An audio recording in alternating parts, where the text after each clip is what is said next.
Living in Naples, which is, beautiful tropical, is so different from the Midwest where I grew up, and also our place in Montana. I had the best of both worlds. I have the mountains and the stones and the grasses, and then Naples is just the total opposite.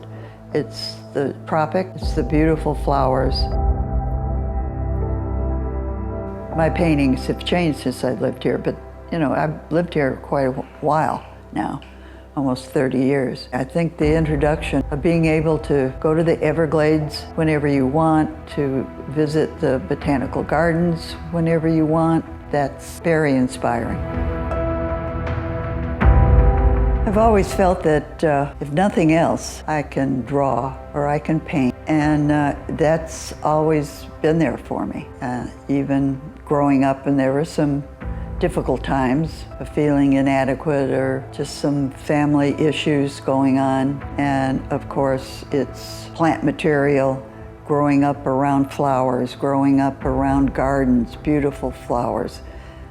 My father's love of dahlias, and remembering how I used to help him in the greenhouse and be his little mini gardener. Those times bring back wonderful memories. And being able to use art and painting, and just, it's always there. Other things can change in your life, and they always do, but that's the one constant for me.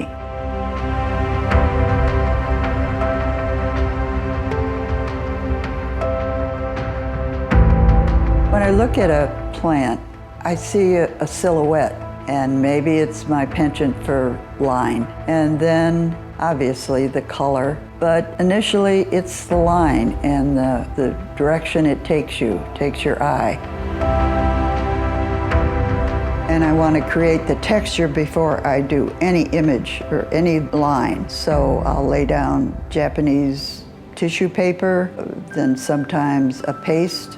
It's like a fresco with some color in it, and then I will lay that on the canvas or the panel, and then I'll edit it by sanding, by adding line, then taking it away. So it's laying down of pigment and then removing it. So then you get this transparency.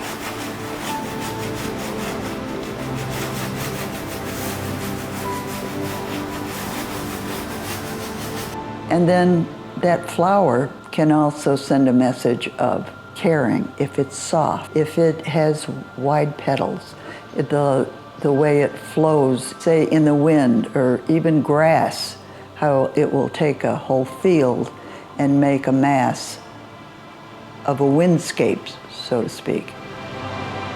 For years, I've always taken some inspiration, I guess, from the earth and what it produces and what it can become. There can be stones that took centuries, eons to produce, and then it comes to the surface and you have this loamy, black, lovely earth that produces just a simple blade of grass. And I can get a feeling of timelessness, how long it took to be the way it is. Then the addition of plant or a flower or a blade of grass, it just softens the whole composition. And that's another thing I feel is very important in painting.